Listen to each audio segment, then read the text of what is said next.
Yatlamalar hali senin bana soğuk. Unutup sen beni, unutup geçeni. Sensiz yok yaşamak diyen sözlerimi.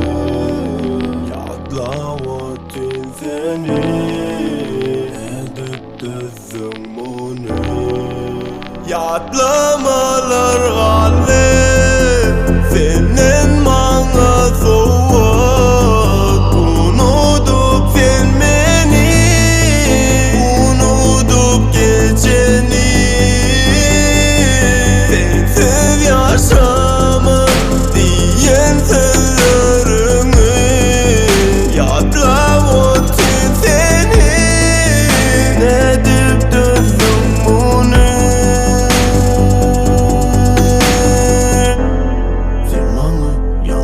Soğut ettim, şeydip sen arzularına yettim.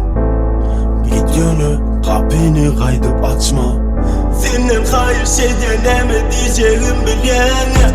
Beni yitiryen taş bol ya bu ara, birbirine para. Aytmedin sen de olmadı, ayrılmadık birbirine unuttuk.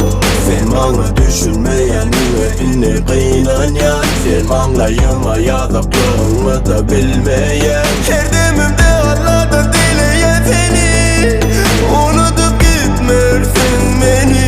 Amalar hali senin bana soğuk. Unutup sen beni, unutup geçeni.